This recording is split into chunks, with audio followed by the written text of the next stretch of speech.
Recuerdo perfectamente la mañana del juicio.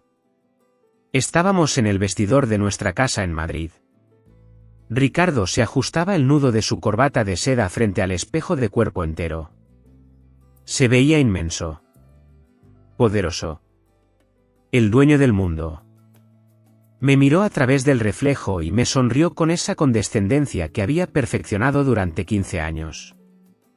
Me dijo que no me preocupara, que todo terminaría rápido si yo colaboraba.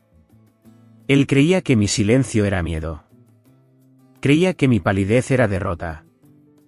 No se imaginaba que, a solo unos metros de él, dentro de mi viejo maletín de cuero, descansaba un papel firmado por su propia mano que estaba a punto de convertir todo su imperio en polvo. A veces, el ruido de la arrogancia impide escuchar el sonido de la caída.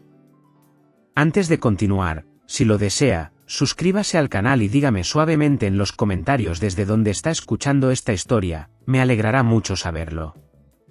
Me llamo Elena García. Tengo 52 años.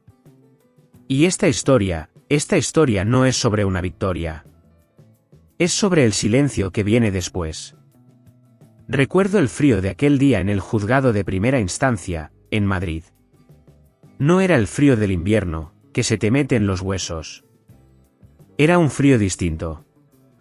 Un frío que nacía del mármol del suelo, de la madera oscura de los bancos, del silencio pesado que lo llenaba todo.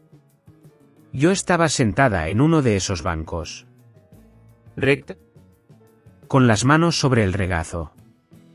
Llevaba un vestido azul marino, muy sencillo. Quizás demasiado sencillo para un lugar así. Mi abogada, Clara Torres, estaba a mi lado. Era joven, pero tenía una mirada tranquila. Confiaba en ella. Al otro lado del pasillo estaba él. Ricardo. Mi marido. No parecía un hombre a punto de divorciarse. Parecía el hombre que salía en las portadas de las revistas de economía. Llevaba un traje hecho a medida en un sastre de la calle Serrano. Gris marengo. Impecable.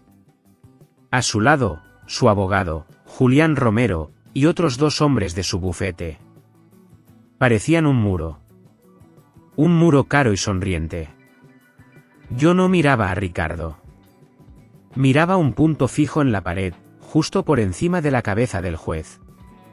El juez Martos. Un hombre mayor, de rostro cansado. Parecía haber visto demasiadas vidas desmoronarse en aquella misma sala.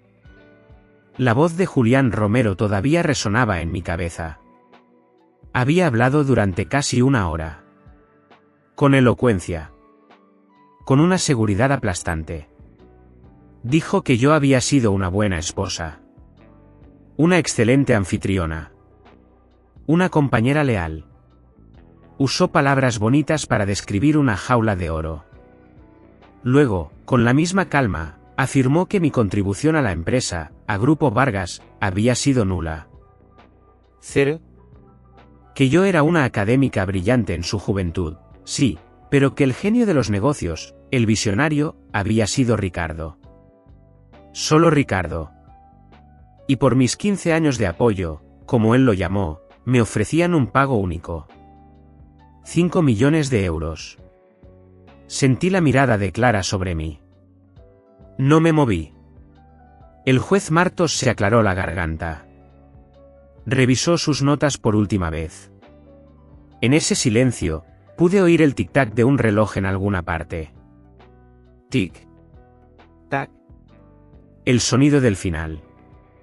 Visto para sentencia, dijo el juez, con voz grave. Estaba a punto de firmar. De cerrar el capítulo. De validar la historia que ellos habían escrito para mí. Fue entonces cuando levanté la vista. No miré a Ricardo. Miré a Clara. Y asentí. Solo una vez. Clara se puso en pie. Su voz, aunque joven, sonó firme en la sala silenciosa. Señoría, con su permiso. Antes de que dicte sentencia, a mi clienta le gustaría presentar un último documento. Un documento que creemos, es pertinente. Julián Romero saltó de su asiento. Protesto, señoría, esto es una táctica. Pero el juez Martos levantó una mano. Me miró por primera vez en toda la mañana. Me miró a mí, a Elena. No a la esposa de... ¿De qué documento se trata, señora García?, preguntó. Me puse en pie. No hice ruido. Mis zapatos de tacón bajo apenas susurraron sobre el suelo de mármol. Mi viejo maletín de cuero estaba a mis pies. El mismo que llevaba a la universidad, 20 años atrás. Me agaché. Abrí los cierres metálicos, que hicieron un pequeño clic. Y de dentro, saqué unos folios. Unas hojas amarillentas, dobladas por el tiempo. Avancé hacia el estrado. El silencio en la sala era ahora total. Absoluto. Podía sentir los ojos de Ricardo clavados en mi espalda. Dejé los papeles sobre la madera pulida, frente al juez. Es un acuerdo, señoría, dije, con la voz tranquila. Un acuerdo que el señor Vargas y yo firmamos, antes de casarnos. Oí un ruido ahogado a mi espalda. Un jadeo. No me giré. Vi cómo el juez se ponía sus gafas de leer. Vi cómo sus cejas se arqueaban mientras leía la primera página. Vi cómo su rostro pasaba de la fatiga al asombro. Y entonces, todo se desvaneció. El juzgado. Los abogados. El rostro pálido de Ricardo. Ya no estaba allí. De repente, estaba de nuevo en la biblioteca de la Universidad Politécnica. Olía a libros viejos y a polvo. Y la única luz era la de una pequeña lámpara de lectura, iluminando una pantalla llena de código, y el rostro de un joven ambicioso que me prometió el mundo. 20 años. Parece que fue en otra vida. O quizás, parece que le ocurrió a otra persona. Cierro los ojos un momento en la sala del tribunal y todavía puedo oler el aire de aquella biblioteca. La biblioteca de la Escuela Técnica Superior de Ingenieros, en la Universidad Politécnica de Madrid. Olía a papel viejo, a productos de limpieza industrial y a la ansiedad silenciosa de los exámenes finales. Yo no era la señora Vargas entonces. Ni siquiera era la futura esposa de nadie. Era solo Elena. Una estudiante de doctorado en lingüística computacional. Era una chica invisible. Y me gustaba serlo. Llevaba jerseys anchos para esconderme y gafas que siempre se resbalaban por mi nariz. Mientras mis compañeras salían a las terrazas de la Latina los viernes por la tarde, yo me quedaba allí. Frente a una pantalla negra llena de líneas verdes y blancas. Ese era mi mundo. Un mundo lógico. Predecible. Estaba trabajando en el proyecto Quimera. Mi tesis. Mi obsesión. Intentaba enseñar a una máquina no solo a entender palabras, sino a predecir la intención humana. A saber qué quieres antes de que tú mismo lo sepas. Y entonces, él rompió mi silencio. Ricardo. No el Ricardo de traje gris marengo que está sentado frente a mí hoy. No. Aquel Ricardo tenía 24 años, el pelo un poco largo y una camisa que necesitaba un planchado urgente. Estaba 3 mesas más allá. Hablando por teléfono. Casi gritando. Recuerdo su voz. Era una voz llena de urgencia. De desesperación mal disimulada. Estaba intentando vender su tercera idea de negocio fallida a algún inversor que claramente quería colgarle. Es el futuro, decía él. Solo necesito el capital semilla. Escúcheme, por favor. Suspiré. Intenté concentrarme en mi código. Pero él seguía. No se arrepentirá. Es una oportunidad única. No pude más. Me levanté. Caminé hacia su mesa. Mis pasos resonaron en el suelo de linóleo. Oye, le dije. Mi voz salió más firme de lo que esperaba. Esto es una biblioteca. Hay gente intentando cambiar el mundo en silencio. ¿Podrías bajar la voz? Él se quedó helado, con el teléfono aún en la oreja. Me miró. Y luego sonrió. Esa sonrisa. La sonrisa que años más tarde abriría puertas de bancos y despachos de ministros. Colgó el teléfono sin despedirse. Perdona, dijo. Solo intentaba salvar mi empresa. Otra vez. No se enfadó. Se levantó y caminó hacia mi mesa. Sin pedir permiso, miró mi pantalla. Para cualquier otra persona, aquello habría sido un laberinto incomprensible de algoritmos. Pero él no vio las matemáticas. ¿Qué es esto?, preguntó. Su tono había cambiado. Ya no era el vendedor desesperado. Era curioso. Genuinamente curioso. Es un modelo predictivo de lenguaje, le expliqué, poniéndome a la defensiva. Es complicado. Él se sentó en la silla libre a mi lado. No me digas cómo funciona, dijo, mirándome a los ojos. Dime qué hace. ¿Puede predecir lo que la gente quiere? Asentí, dudosa. En teoría. Sí. Podría anticipar necesidades basándose en patrones de comportamiento. Ricardo se quedó callado un momento. Miró la pantalla. Luego me miró a mí. Y en ese instante, no vio a la chica tímida del jersey ancho. Vio algo más. Vio el motor de un cohete. Eso, dijo en voz baja, eso vale más que cualquier cosa que yo haya intentado vender en mi vida. Durante los 6 meses siguientes, no me cortejó con flores. No me llevó a cenas caras porque no tenía ni un euro en el bolsillo. Me cortejó con interés. Venía a la biblioteca todos los días. Me traía café de la máquina del pasillo. Ese café horrible en vasos de plástico que quemaban los dedos. Se sentaba a mi lado y me hacía preguntas. Me hacías sentir vista. Por primera vez en mi vida, alguien no pensaba que mi trabajo era aburrido. Él lo encontraba fascinante. O al menos, encontraba fascinante lo que mi trabajo podía lograr. Tú tienes el motor, Elena, me decía, con los ojos brillantes.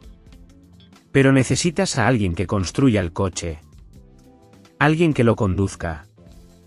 Yo era ingenua. Lo admito. Me enamoré de su ambición. Me enamoré de la forma en que creía en mí. Pensé que éramos 2 piezas de un mismo rompecabezas. La mente y la voz. El genio y la fuerza. Juntos podemos hacer cualquier cosa, me susurró una noche, mientras compartíamos un bocadillo frío en las escaleras de la facultad. Y yo le creí. Le creí tanto que le entregué las llaves de mi mente. Ahora, sentada en este juzgado frío, pienso en aquella chica de la biblioteca. Quiero abrazarla. Quiero decirle que tenga cuidado. Que a veces, la persona que te dice que quiere construir un castillo contigo, lo único que quiere son tus ladrillos. Pero en aquel entonces, el café sabía a gloria y el futuro parecía nuestro. Fue una noche de lluvia en su pequeño piso de alquiler. Había cajas de pizza vacías por el suelo y el ambiente estaba cargado de humedad. Ricardo caminaba de un lado a otro. Tenía esa energía nerviosa que tanto me atraía entonces.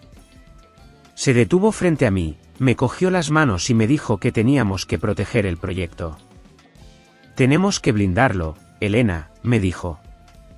Si nos casamos, somos una unidad legal. Lo que es mío es tuyo. Lo que es tuyo es mío. Es la única forma de que los inversores nos tomen en serio. Me pidió matrimonio. Pero no fue una propuesta romántica. Fue una propuesta de negocios.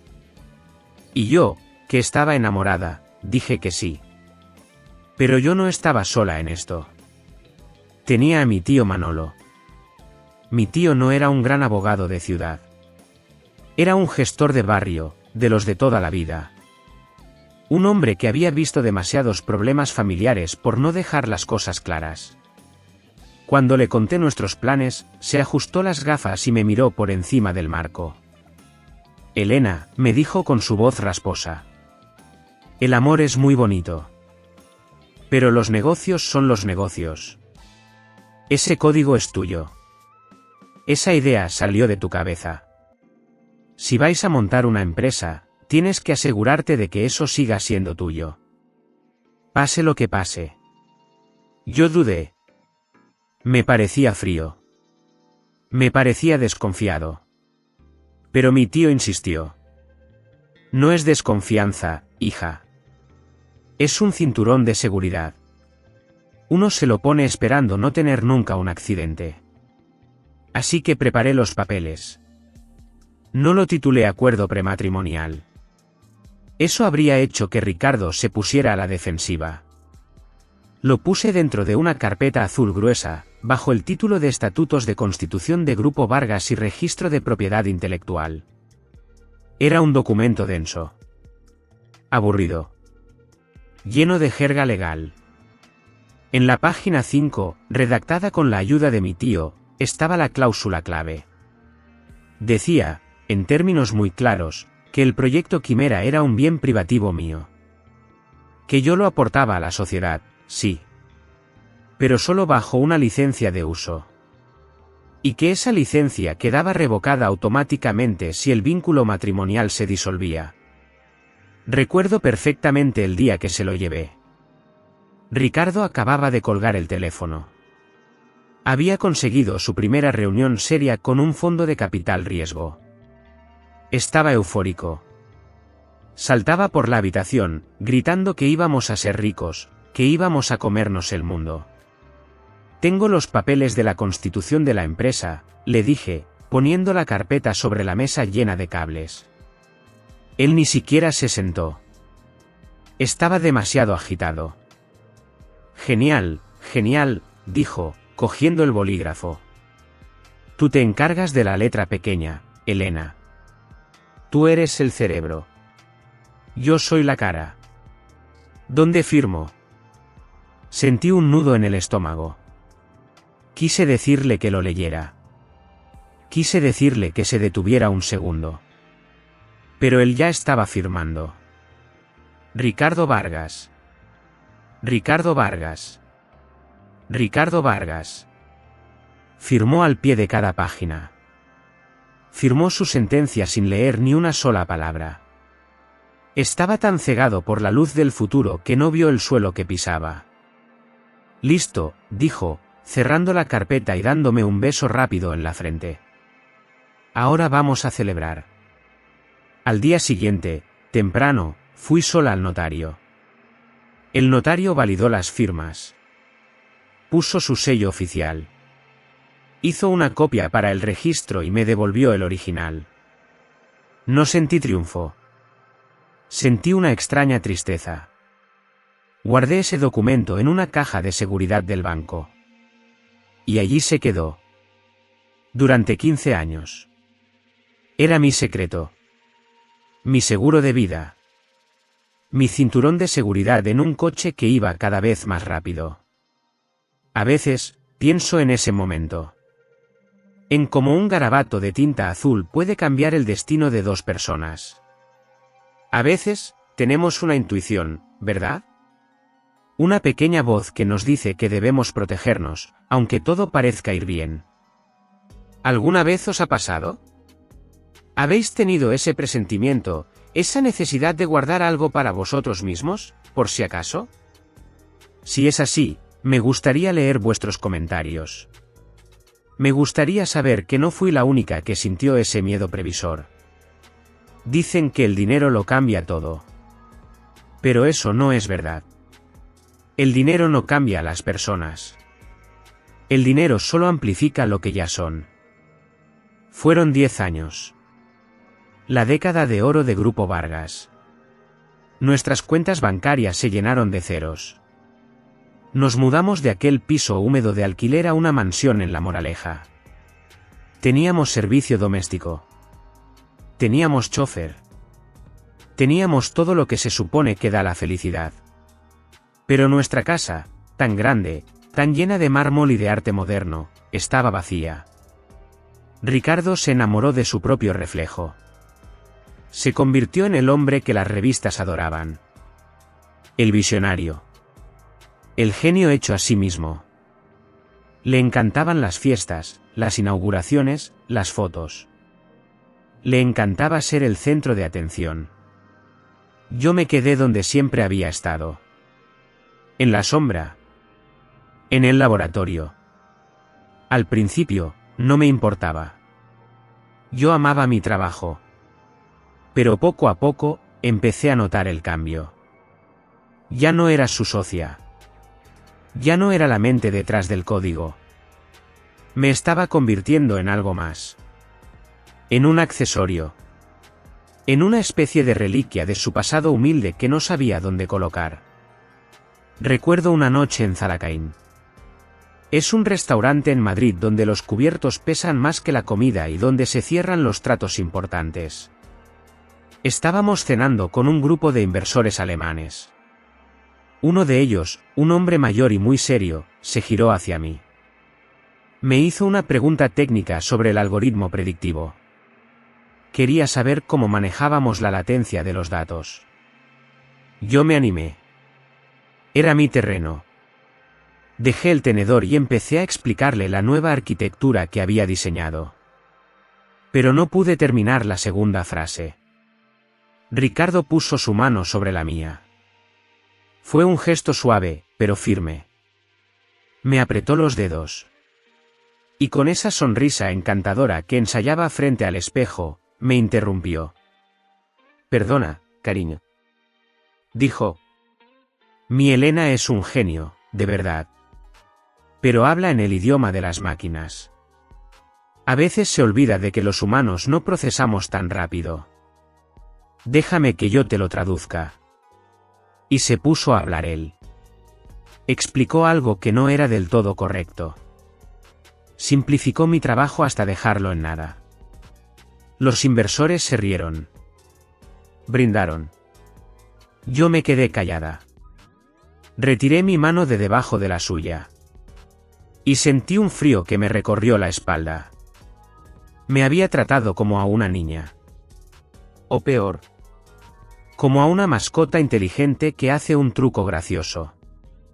Poco después, salió aquella portada en el periódico 5 días. La foto ocupaba toda la página. Ricardo salía de pie, con los brazos cruzados, mirando al horizonte con aire desafiante. El titular, en letras negras y gruesas, decía el arquitecto solitario del futuro digital. El arquitecto solitario. Ricardo enmarcó esa portada. Mandó hacer un marco de plata. Lo colgó en la pared principal de su despacho, justo detrás de su sillón. Yo entré una tarde a dejarle unos informes. Me quedé mirando el cuadro. Es una buena foto, le dije. Él sonrió, orgulloso. Captura la esencia, ¿verdad?, me contestó. La soledad del líder. No dije nada. No le recordé que los planos de ese edificio los había dibujado yo. No le recordé las noches sin dormir que yo había pasado picando código mientras él dormía. Él ya se había creído su propia leyenda. Empezó a exigirme cosas extrañas. Quería que fuera a la ópera. Quería que comprara ropa de marca en la calle Ortega y Gasset. Quería que organizara cenas benéficas. Elena, tienes que esforzarte, me decía con impaciencia. Eres la señora Vargas. No puedes ir vestida como una bibliotecaria. La gente espera cierto nivel. Yo no quería ser la señora Vargas. Yo quería ser Elena. La ingeniera. Su compañera. Cada vez que yo rechazaba una de esas fiestas vacías, él me miraba con decepción. Como si yo fuera una mancha en su traje perfecto. Como si yo fuera un lastre que le impedía volar tan alto como él creía merecer. La distancia entre nosotros ya no se medía en metros, sino en silencios. Y en esa casa tan grande, el eco de lo que habíamos perdido empezaba a ser ensordecedor. Y entonces llegó Valeria. Valeria Montes. No apareció de la nada. Ricardo la contrató como nueva directora de operaciones. Tenía un currículum impecable, una sonrisa afilada y esa clase de elegancia agresiva que intimida a cualquiera. Valeria no era solo una ejecutiva. Era un espejo. Un espejo perfecto donde Ricardo veía reflejado al hombre que él creía ser. Al principio, fue sutil. Empezó a asistir a las reuniones técnicas. Se sentaba a mi lado, tomaba notas y asentía con una falsa admiración. Luego, empezó a traducir mis informes para la junta directiva. Decía que mi lenguaje era demasiado denso, demasiado académico. Ella lo hacía digerible. Poco a poco, su nombre empezó a aparecer en las presentaciones junto al mío. Luego, su nombre apareció solo. Y finalmente, el mío desapareció. Mis ingenieros de confianza fueron trasladados a otros departamentos. Mi equipo, mi gente, fue desmantelado pieza por pieza. Fue una purga silenciosa. Una limpieza quirúrgica. El golpe final no ocurrió en nuestra casa. Ocurrió en la oficina. Me convocaron a una reunión un martes por la tarde. El despacho de Ricardo estaba en la planta más alta, una caja de cristal con vistas al Paseo de la Castellana. Madrid se extendía a sus pies, brillante y ajena. Cuando entré, Valeria ya estaba allí. No estaba sentada en la silla de invitados. Estaba sentada a la cabecera de la mesa pequeña de reuniones. Con las piernas cruzadas y una taza de café en la mano. Parecía que el despacho ya era suyo.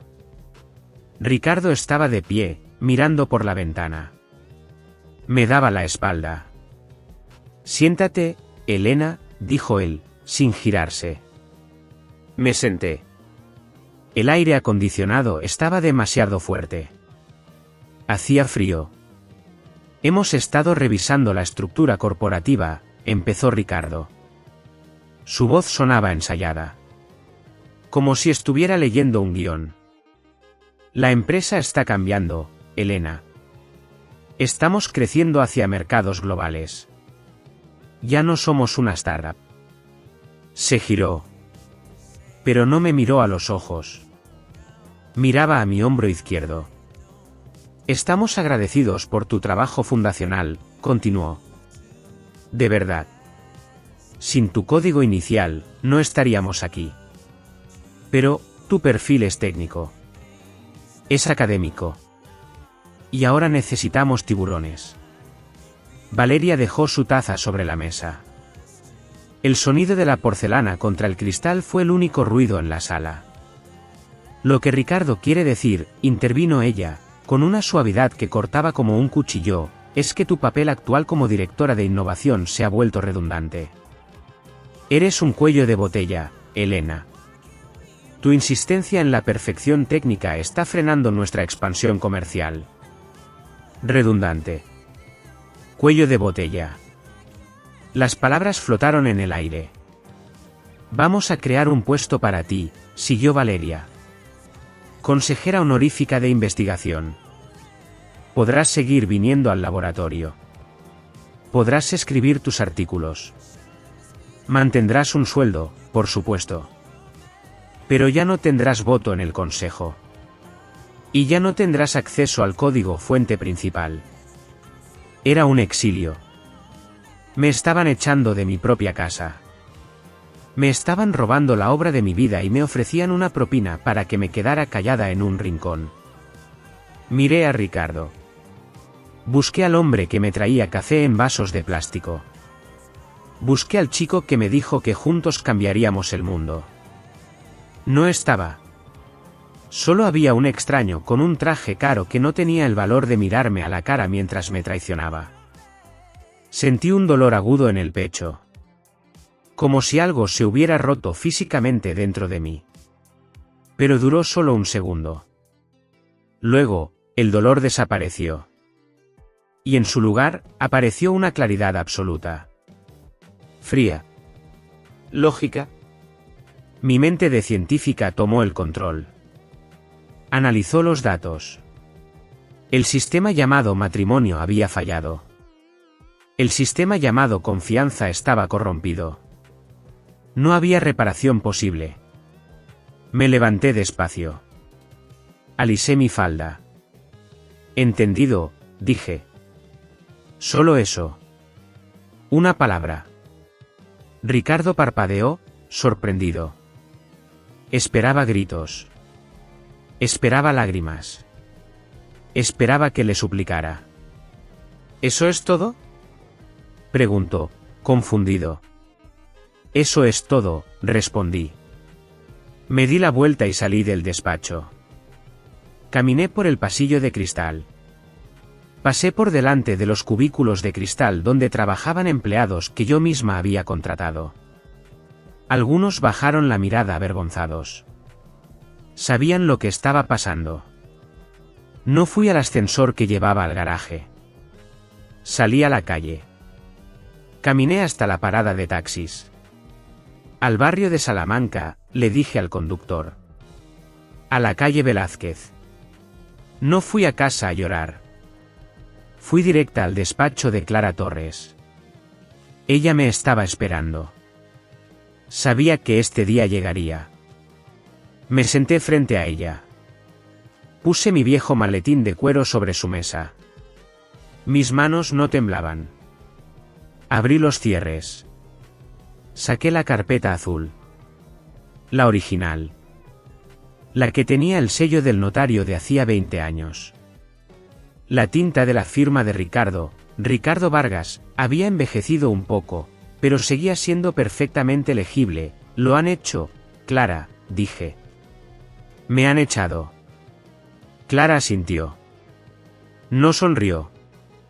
Solo abrió la carpeta y leyó la cláusula que yo me sabía de memoria. Entonces, dijo ella, es hora de activar el mecanismo. Sí, respondí, mirando por la ventana hacia el cielo de Madrid. Es hora. Fueron 3 días. 3 días que, en mi memoria, no se sienten como una batalla. Se sienten como una autopsia. Estaba sentada allí, en silencio, mientras ellos diseccionaban mi vida. Julián Romero, el abogado de Ricardo, era un experto en su oficio. Con una voz suave y educada, fue borrando mis últimos 20 años. Dijo que yo era una acompañante. Dijo que mi presencia en los consejos de administración era decorativa. Dijo que mis horas en el laboratorio eran un pasatiempo, una afición cara que mi generoso marido había tolerado por amor.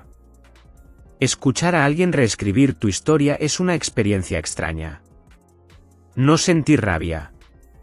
Sentí una especie de entumecimiento. Una distancia clínica. Como si estuvieran hablando de una mujer que había muerto hace mucho tiempo y yo solo fuera una espectadora casual. Miraba a Ricardo. Él asentía levemente cada vez que su abogado clavaba un clavo más en mi ataúd profesional. No me miraba a mí. Miraba sus manos. O miraba el reloj. Quizás tenía prisa por celebrar su victoria. El segundo día subió al estrado Valeria Montes. Iba vestida de blanco inmaculado. Parecía un ángel de la eficiencia corporativa. Su testimonio fue devastador precisamente porque no fue cruel. Fue condescendiente. Habló de mí con una lástima ensayada. Elena es una mujer encantadora, dijo ella mirando al juez. Pero el mundo tecnológico avanza muy rápido. Ella se quedó en la teoría. Su visión era limitada. Era un freno para la expansión que Ricardo soñaba. Me llamó freno. Me llamó limitada. Yo la miraba y, curiosamente, no la odiaba. No puedes odiar a un síntoma.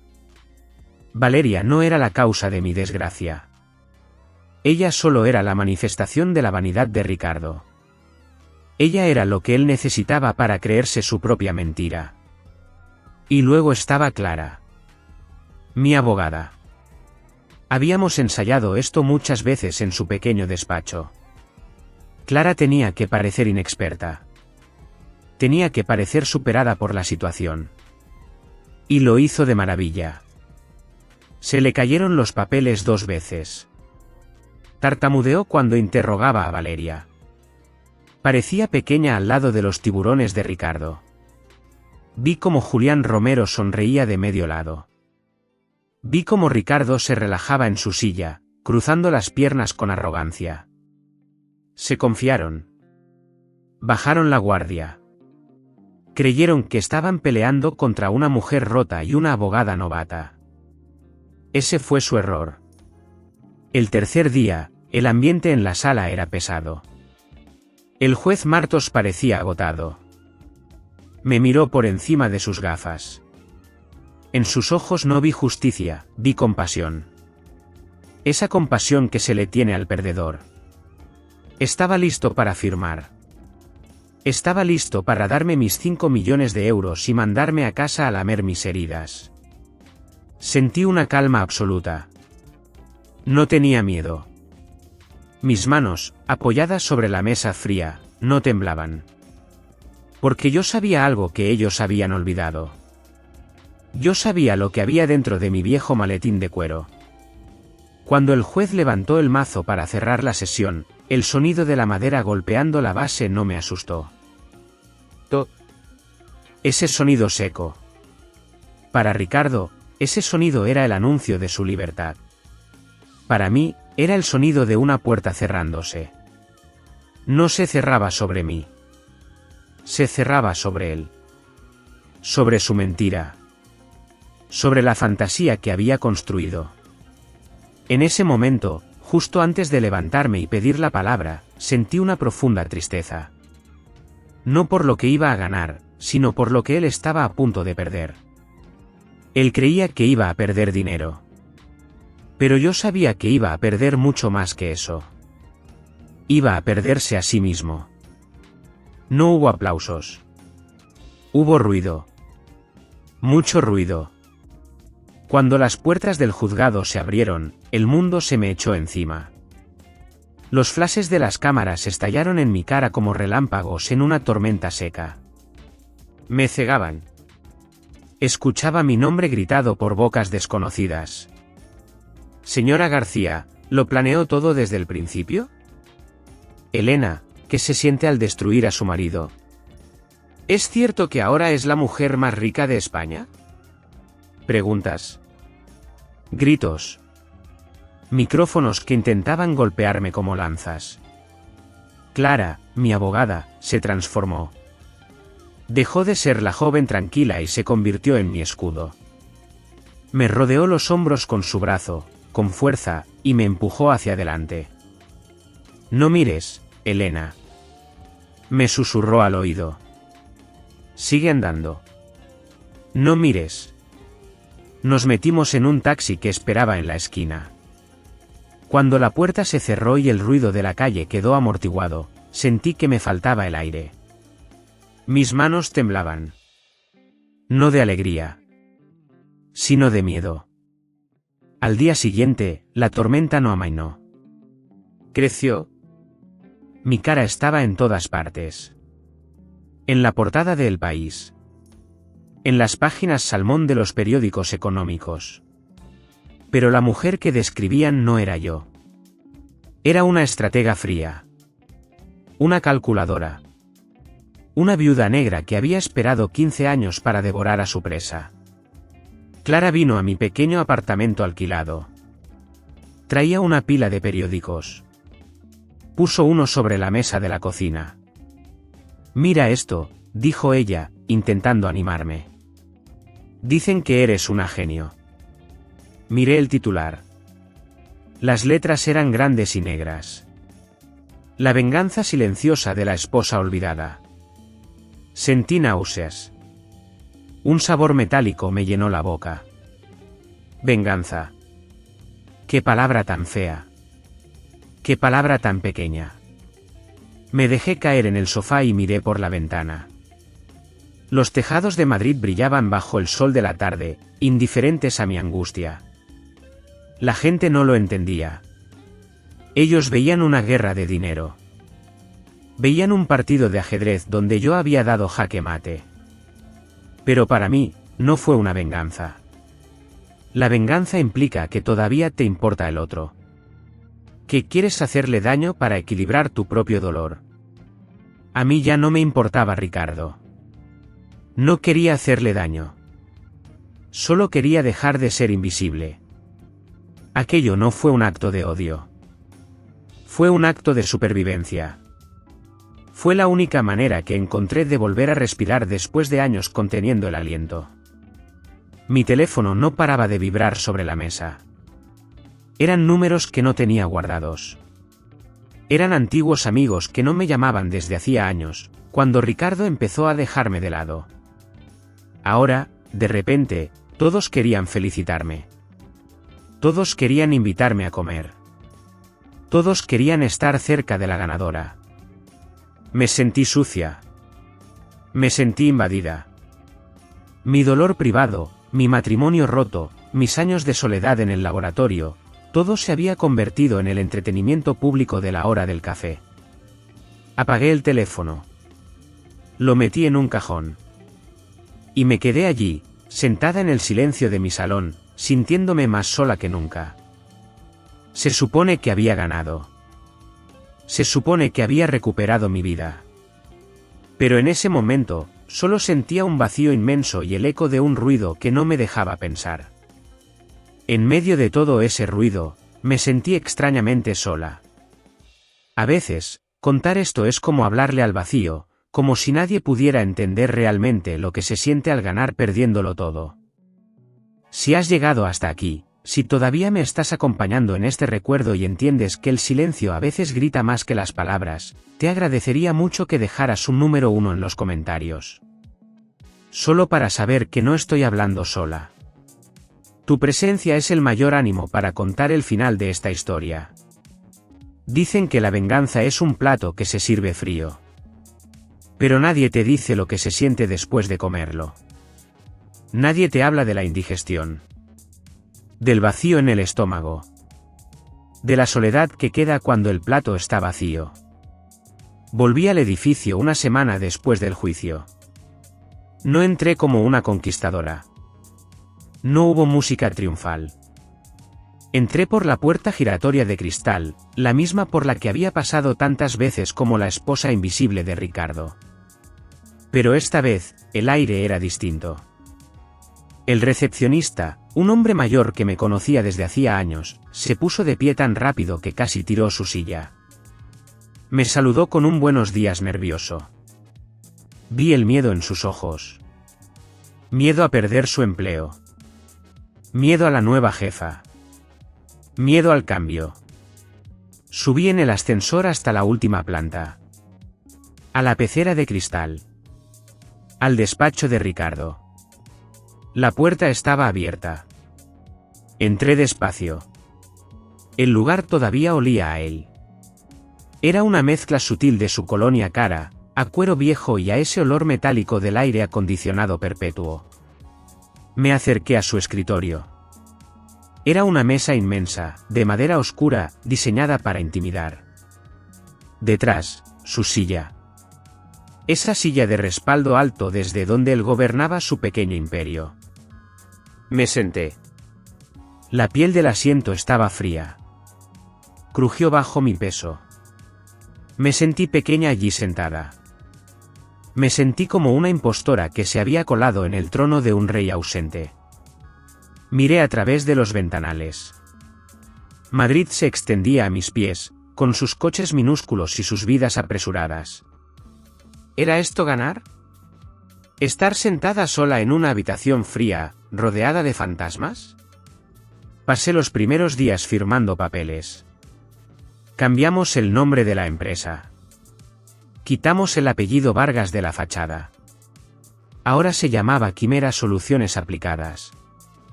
Un nombre serio. Un nombre aburrido. Un nombre que sonaba a trabajo, no a ego. Pero lo más difícil no fue cambiar el letrero. Fue mirar a la gente. Convoqué una reunión con los antiguos ingenieros. Aquellos que Valeria y Ricardo habían apartado, despedido o relegado a sótanos oscuros porque no encajaban en la nueva imagen. Cuando entraron en la sala de juntas, caminaban con recelo. Eran mis antiguos compañeros.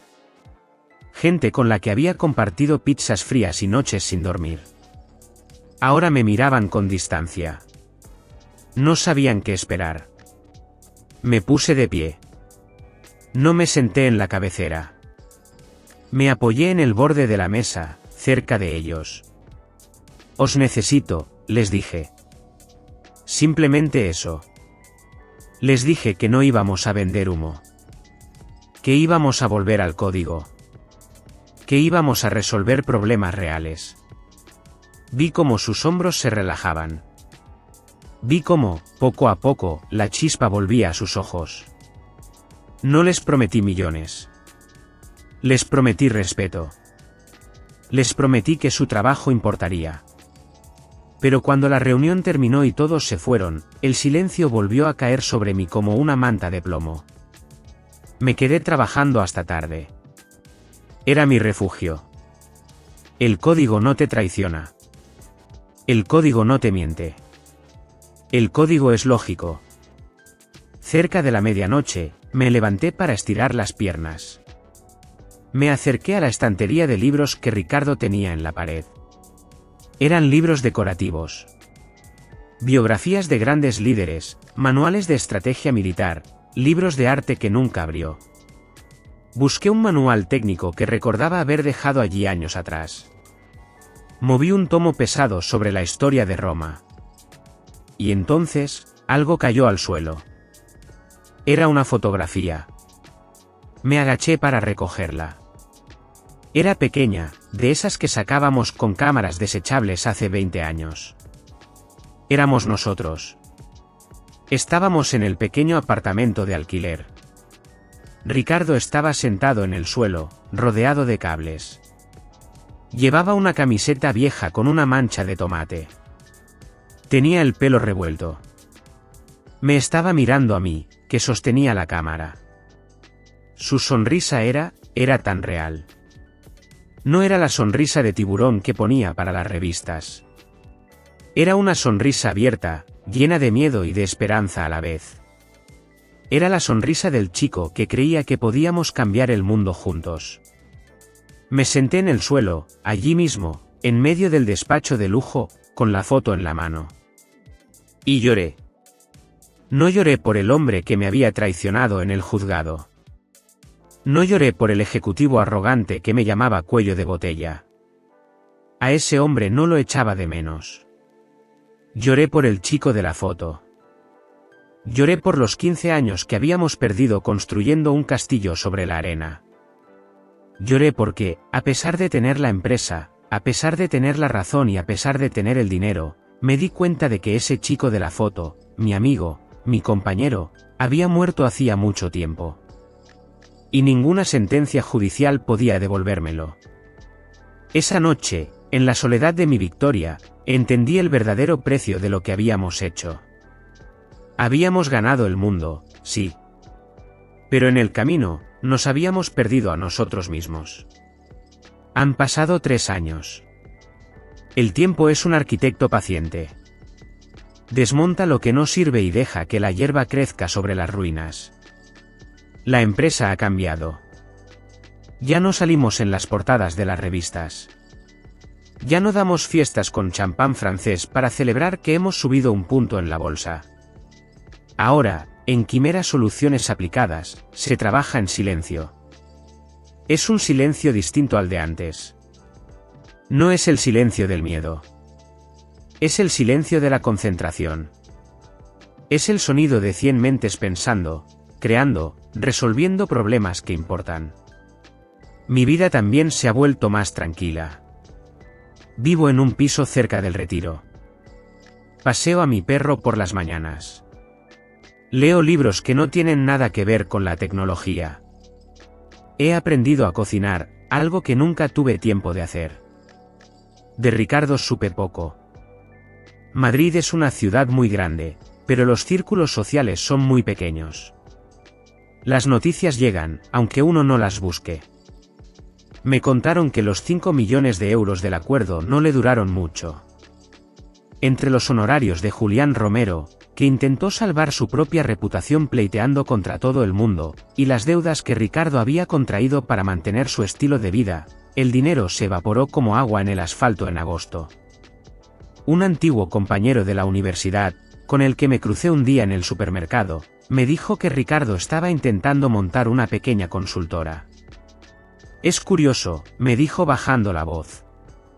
Ahora va a las empresas a dar charlas sobre gestión del fracaso. No me reí. Sentí una punzada leve en el pecho. No era dolor. Era una especie de lástima lejana. Como cuando ves caer un árbol viejo durante una tormenta. No te alegras de que caiga, simplemente reconoces que su tiempo había terminado. Pero la verdadera despedida no ocurrió en el juzgado. Ocurrió hace solo unos meses. En una tarde de octubre. Yo estaba caminando por el barrio de Chamberí. Me gusta esa zona. Es tranquila, con sus fachadas clásicas y sus plazas llenas de niños. El aire era fresco y yo llevaba las manos metidas en los bolsillos de mi abrigo, disfrutando simplemente de caminar sin rumbo. Pasé por delante de una cafetería. Una de esas cafeterías de toda la vida, con mesas de mármol y camareros con chaleco. Y entonces, lo vi. Estaba sentado junto a la ventana. Me detuve en seco. El corazón me dio un vuelco, no por amor, ni por miedo, sino por la sorpresa de ver un fantasma a plena luz del día. Ricardo estaba solo. Había envejecido. Su pelo, antes siempre perfecto y teñido de un negro intenso, ahora estaba gris y ralo. No llevaba uno de sus trajes a medida de la calle Serrano. Llevaba una chaqueta de pana marrón, sencilla, un poco gastada en los codos. No estaba mirando el teléfono. No estaba gritando órdenes a nadie. Estaba leyendo un periódico de papel. Tenía unas gafas de lectura colgadas en la punta de la nariz. Delante de él, había una taza de café y un vaso de agua. Nada más. Parecía normal. Parecía un hombre cualquiera de 50 y tantos años, tomando un descanso a media tarde. Me quedé allí, plantada en la acera, separada de él solo por un cristal. Podía ver las arrugas alrededor de sus ojos. Podía ver que sus hombros, antes siempre tensos y erguidos con arrogancia, ahora estaban caídos. Parecía más pequeño. Durante un instante, tuve un impulso. La idea cruzó mi mente como un relámpago. Pensé en empujar la puerta. Pensé en entrar. Pensé en acercarme a su mesa y decir: ¿Qué? Hola, ¿cómo estás? ¿Te acuerdas de mí? Di un paso hacia la entrada. Mi mano llegó a rozar el pomo dorado de la puerta. Pero entonces, me detuve. Ricardo pasó la página del periódico. Dio un sorbo a su café. Miró por la ventana un segundo. Su mirada pasó por encima de mí, pero no me vio. Sus ojos estaban vacíos, perdidos en sus propios pensamientos. En ese momento, comprendí algo fundamental. El hombre que estaba sentado allí no era mi enemigo. Tampoco era mi marido. Era simplemente un extraño. Un hombre con el que había compartido un tramo del camino, hace mucho tiempo, en otra vida. Nuestras líneas se habían cruzado, se habían enredado y, finalmente, se habían separado para siempre. No había nada que decir. No había cuentas que saldar. No había perdón que otorgar, porque el rencor se había disuelto con el tiempo. Entrar allí, remover las cenizas, solo serviría para mancharnos las manos a los dos. Retiré la mano de la puerta. Respiré hondo. El aire de otoño olía a castañas asadas y a lluvia reciente. Me di la vuelta. No eché a correr. No caminé más rápido. Simplemente, seguí mi camino. Mis pasos sonaban firmes sobre la acera. Mientras me alejaba, sentí una ligereza que no había sentido en años. El juez había firmado los papeles hacía 3 años, sí. Pero fue en esa acera de Chamberí, bajo la luz gris de la tarde, donde realmente me divorcié. Fue el momento en que dejé de mirar atrás. Fue el momento en que entendí que mi historia no se definía por lo que él me había hecho, sino por lo que yo había hecho después. Él se quedó allí, detrás del cristal, atrapado en su pasado. Yo seguí caminando hacia mi futuro. Y por primera vez, el camino era solo mío. Y no termina en un rascacielos. No termina con una fiesta de gala, ni con una entrevista en televisión. Termina aquí. Estoy en casa. En una habitación que he convertido en mi estudio. Es una habitación sencilla. Tiene una ventana grande que da al parque. Ahora mismo, son las 6 de la tarde y la luz del sol entra de lado, dorada y cálida. Ilumina las partículas de polvo que bailan en el aire. Sobre mi escritorio no hay teléfonos sonando. No hay contratos millonarios esperando mi firma. Solo hay una taza de té, que ya se está quedando fría. Un cuaderno lleno de notas garabateadas a mano. Y mi ordenador. El cursor parpadea en la pantalla. Tic. Tic. Tic. Es un ritmo constante. Hipnótico. Es el mismo ritmo que me acompañaba hace 20 años en la biblioteca de la universidad. He cerrado el círculo. Durante mucho tiempo, pensé que mi objetivo era recuperar la empresa. Pensé que mi lucha era por el dinero, o por el reconocimiento, o por demostrarle a Ricardo que yo valía algo. Pero estaba equivocada. La empresa, el edificio de cristal, las acciones, todo eso son cosas. Y las cosas se pueden comprar, se pueden vender, se pueden perder. Mi verdadera lucha era por recuperar esto. Este momento. Estoy trabajando en un nuevo algoritmo. No es para vender publicidad. No es para predecir qué zapatos querrá comprar la gente el mes que viene. Es un modelo para ayudar a los cardiólogos a detectar arritmias antes de que sean peligrosas. Es complejo. Es difícil. Llevo semanas atascada en una línea de código que no termina de funcionar. Y me encanta. Me encanta la frustración. Me encanta el desafío. Me encanta saber que soy yo, Elena, contra el problema. Sin intermediarios. Sin nadie que traduzca mis palabras. Sin nadie que ponga su nombre sobre mi esfuerzo. A veces, pienso en Ricardo.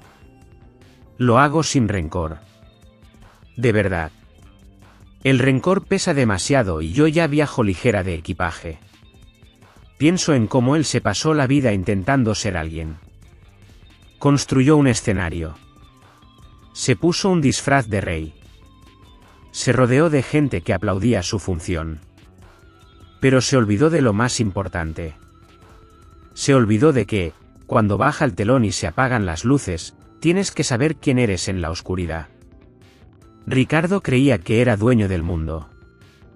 Pero en realidad, era un inquilino de su propia imagen. Y cuando le quitaron la imagen, se quedó sin casa. Yo nunca quise ser dueña del mundo. Yo solo quería construir cosas. Y eso es lo único que nadie te puede quitar. Te pueden quitar el dinero. Te pueden quitar la fama. Te pueden quitar el puesto en el consejo de administración. Pero no te pueden quitar tu capacidad de crear. No te pueden quitar lo que tienes en la cabeza y en las manos. Miro la pantalla. Escribo una última línea de comando. Pulso la tecla de retorno. La pantalla se llena de cascadas de datos. Los números fluyen. Las gráficas se ajustan. Funciona. El código es limpio. Es elegante. Es perfecto. Suelto el aire que tenía guardado en los pulmones. Me recuesto en la silla. Siento una alegría pequeña, privada. No hay nadie aquí para felicitarme. No hay nadie para descorchar champán. Y no lo necesito. Tomo un sorbo de mi té frío. Miro por la ventana y veo cómo el sol se esconde detrás de los árboles del parque. Tengo 50 y tantos años.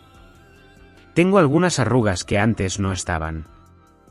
Tengo cicatrices que no se ven. Pero, por primera vez en mi vida, tengo algo que vale más que cualquier imperio. Tengo una habitación propia.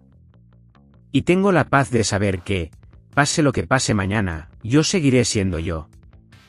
Dicen que la mejor venganza es el éxito. Yo no estoy de acuerdo. La mejor venganza es la paz. La mejor venganza es llegar al final del día, mirarte al espejo, y reconocer a la persona que te devuelve la mirada. Y tú, que me has escuchado hasta aquí. Tú, que quizás estás luchando tus propias batallas en silencio. Solo quiero dejarte con una pregunta. No sobre dinero, ni sobre leyes. Cuando todo el ruido se apague, cuando no haya nadie mirando, ¿qué es lo que te queda que sea solo tuyo?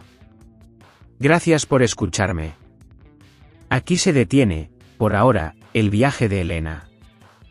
Ella decidió que su paz valía más que cualquier imperio. No buscó destruir a nadie, solo buscó recuperar su propio lugar en el mundo. Es una elección difícil. Una elección que, a veces, muchos de nosotros debemos enfrentar en la soledad de nuestras propias vidas. ¿Crees que hizo lo correcto al marcharse en silencio? ¿O habrías actuado de otra manera? Me gustaría mucho leerte. Me gustaría saber qué sientes tú al cerrar esta puerta. Déjame tus pensamientos, con sinceridad, en los comentarios.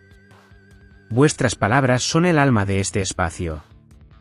Si esta historia ha resonado contigo, si te ha ofrecido un momento de compañía o reflexión, te invito a darle a me gusta y a compartirla con alguien que la necesite.